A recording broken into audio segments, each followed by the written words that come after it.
Bem-vindos a mais um mergulho profundo aqui no The Deep Dive. É isso aí. Hoje, a gente vai se aprofundar num tema que, bom, acho que já está na hora da gente discutir com mais atenção, né? É verdade. A gente está falando da Covid longa, os efeitos da Covid-19, que, olha, muita gente ainda está sentindo mesmo depois de já ter se recuperado daquela fase inicial da doença. Essa fase aguda, todo mundo já está mais familiarizado, né? Exatamente. Mas e depois? O que acontece depois? Que a coisa complica. A gente mergulhou em vários estudos, artigos científicos, para entender melhor esse quadro. Um monte de pesquisa, viu? Pra ter uma base sólida. Que o que a gente descobriu é de abrir o olho, viu? Não é brincadeira. A Covid longa pode afetar o sono, a saúde mental, até aumentar o risco de problemas cardíacos. Uma série de coisas. A gente vai desvendar tudo isso para você, com calma, com clareza, para você sair daqui sabendo exatamente o que a ciência está descobrindo sobre esse tema. Bora lá. Uma das coisas que mais chamou a atenção logo de cara foi o impacto da Covid longa no sono. É mesmo? Tem uma meta-análise publicada no Journal of Psychosomatic Research que analisa os 29 estudos com mais de 13 mil pacientes. Caramba, muita gente. E sabe o que eles descobriram? Quase metade, 46%, dos pacientes relataram ter problemas de sono depois de ter Covid. Nossa, 46% é muita gente. Quase E metade. esses problemas de sono eles se manifestam de diversas formas, né? Quais os tipos de problema que eles encontraram? Eles usaram vários instrumentos de avaliação, por exemplo, com o PSQI, o Índice de Qualidade do Sono de Pittsburgh, e com a Escala de Sono de Stanford, o SQS. Eles viram que 56% dos pacientes relataram ter má qualidade de sono. Nossa, mais da metade. E a insônia também foi um problema frequente. Usando critérios do ICI, o Índice de Severidade de Insônia, do DSM-5, o Manual Diagnóstico e Estatístico de Transtornos Mentais, da CID-10, a Classificação Internacional de Doenças e do ICSD-3, a Classificação Internacional de Distúrbios do Sono. Nossa, quanta sigla. Pois é. Usando tudo isso, eles viram que a insônia atingiu 38% dos pacientes. Caramba, 38% de insônia. Não para por aí. A sonolência excessiva durante o dia também foi observada em 14% dos participantes. É aquele cansaço que não passa, né? Exato. Eles mediram isso pela escala de sonolência de Epworth, a ISS. Realmente, sono é fundamental, né? Se a gente não dorme direito, afeta tudo. Tudo mesmo. Humor, concentração, energia. E nesse estudo, eles observaram que, com o tempo, a frequência desses problemas de sono tendia a diminuir. O que é um bom sinal, né? Parece que o corpo vai se recuperando aos poucos. Pelo menos para uma parte dos pacientes. Mas ainda não se sabe ao certo por que isso acontece. Nem se essa melhora é definitiva para todo mundo. Uma das hipóteses é que a neuroinflamação, ou seja, a inflamação no cérebro, pode estar relacionada a esses problemas de sono. Faz sentido, né? A inflamação pode desregular o nosso organismo de várias formas. E a gente sabe que Covid-19 pode causar inflamação em vários órgãos, inclusive no cérebro. Mas é importante lembrar que esse estudo não prova que uma coisa causa a outra, tá? Isso é só uma correlação, uma relação que eles observaram. Exatamente. Mas pesquisas são necessárias para a gente entender melhor essa ligação. E tem outra coisa importante que eles mencionaram. Alguns medicamentos usados no tratamento da Covid, como os corticoides, Sim, os corticoides. eles também podem afetar o sono. Então tem que levar em conta esse fator também. É realmente um cenário complexo. Bom, e além do sono, a saúde mental também foi bastante afetada pela Covid longa. É mesmo. A gente viu isso em vários estudos. Teve uma meta-análise publicada no General Hospital Psychiatry que investigou a frequência de problemas de saúde mental e da névoa mental, aquele famoso brain fog. A névoa mental, todo mundo já ouviu falar, né? Essa dificuldade de pensar, de se concentrar, de lembrar das coisas. Fica tudo meio nebuloso. Exatamente. Então, o que essa meta-análise mostrou? Eles analisaram 17 estudos com mais de 41 mil participantes e acompanharam esses pacientes por um período de 3 a 24 meses depois da infecção. Caramba, 24 meses é bastante tempo. E o resultado? A prevalência combinada de problemas de saúde mental e névoa mental foi de 20,4%. 20,4%, ou seja, 1 em cada 5 pessoas continuou sofrendo com isso por bastante tempo. é bastante gente. E o que eles acharam interessante é que essa prevalência foi menor nos pacientes que precisaram ser hospitalizados por causa da Covid.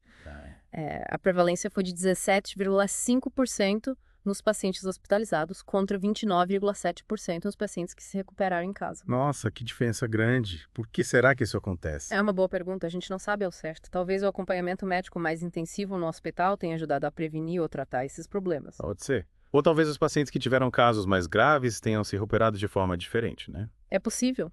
Mais estudos são necessários para entender essa diferença. É realmente intrigante. O estudo também mostrou que a chance de ter problemas de saúde mental e névoa mental aumentava com o tempo. Faz sentido, né? Quanto mais tempo passa, mais os efeitos da Covid longa podem se manifestar.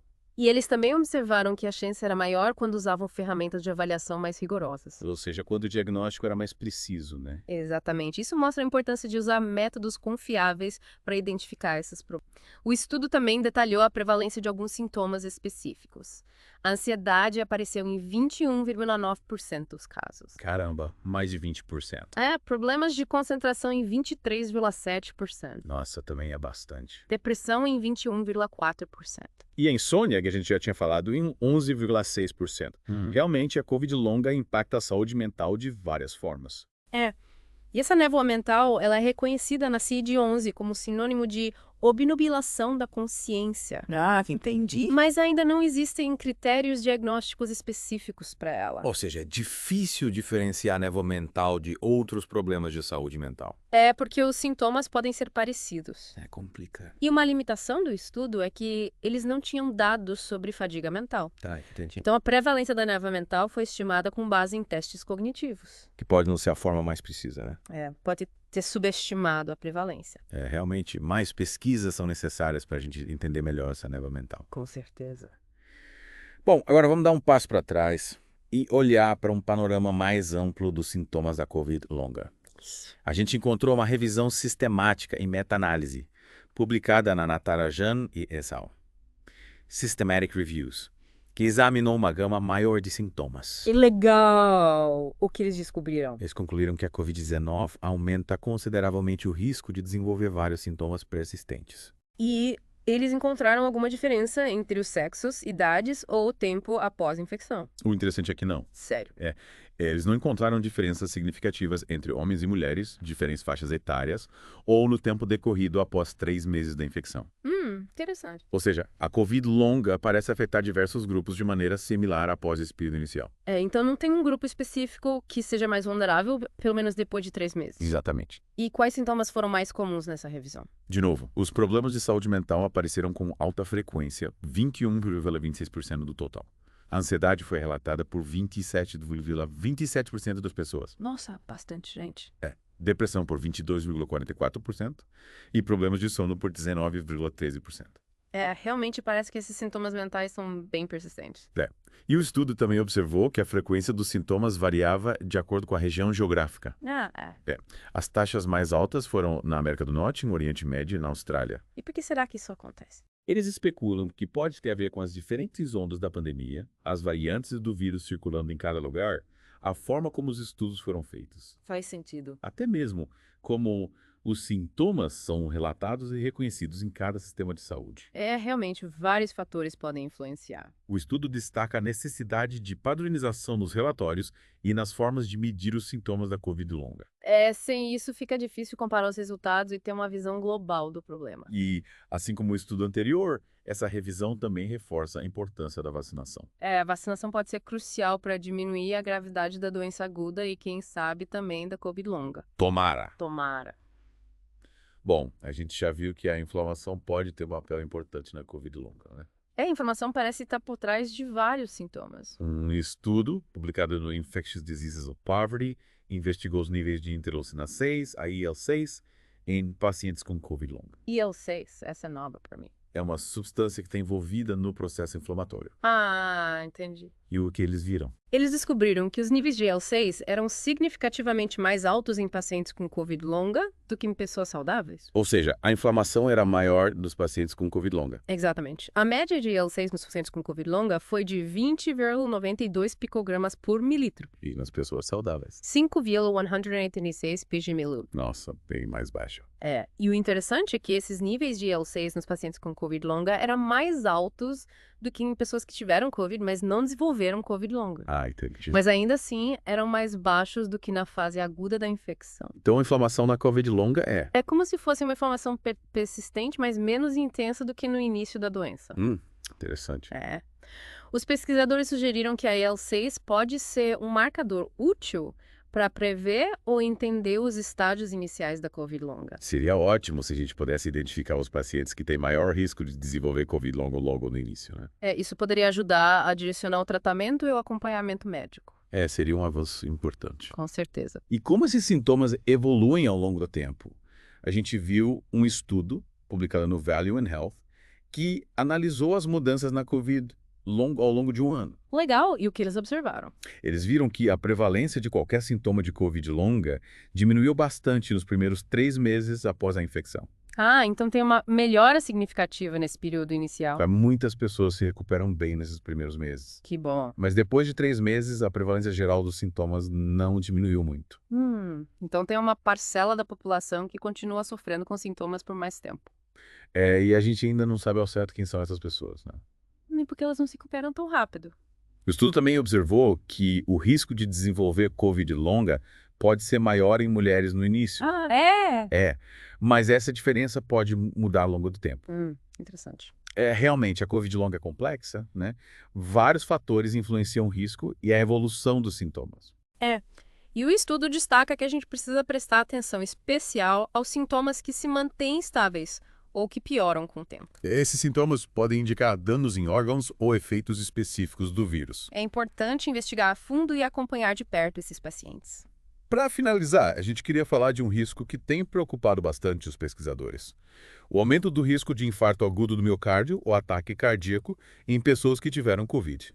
Covid-19 pode afetar o coração de várias formas, né? A gente encontrou uma meta-análise publicada no International Journal of Cardiology que investigou esse risco. O que eles descobriram? Eles viram que pacientes que se recuperaram da Covid-19 tinham um risco maior de ter um infarto. Nossa. Sério. A incidência de infarto pós-Covid foi de 0,20%, comparado com 0,2% nos grupos de controle. Mesmo que os números absolutos sejam pequenos, o aumento do risco é significativo. E eles observaram que esse risco era maior em pessoas mais velhas e em homens. Faz sentido, já que esses grupos costumam ter um risco maior de doenças cardíacas em geral. E o risco parece ser maior logo após a recuperação da infecção. Então, é um risco que persiste por um tempo, não é só durante a fase aguda. Exato. Mas é importante lembrar que os estudos que eles analisaram tinham algumas limitações na forma como registrar os fatores de risco e a apresentação clínica do infarto. Então a gente precisa de mais pesquisas para entender melhor essa relação. Com certeza. Bom, pessoal, a gente viu hoje que a Covid longa é um problema multifacetado, que pode afetar a saúde de diversas formas.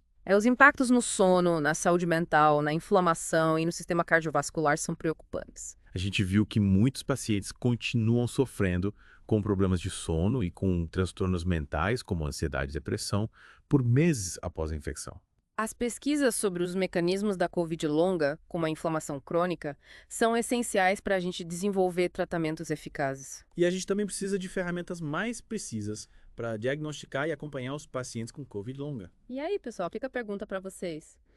Considerando todos esses efeitos diversos e persistentes, como os sistemas de saúde podem se adaptar para suporte aos pacientes com Covid longa? Quais são as áreas que precisam de mais pesquisa e investimento? O que a gente pode fazer para melhorar a vida das pessoas? A Covid longa é um desafio para a saúde pública e a gente precisa encontrar soluções para garantir que os pacientes recebam o cuidado e o apoio que eles precisam. Agradecemos a companhia de vocês nesse mergulho profundo sobre a Covid longa. Esperamos que essa conversa tenha sido útil para vocês entenderem melhor esse tema complexo. Continuem se informando, continuem se cuidando e até a próxima. Tchau, pessoal. Tchau.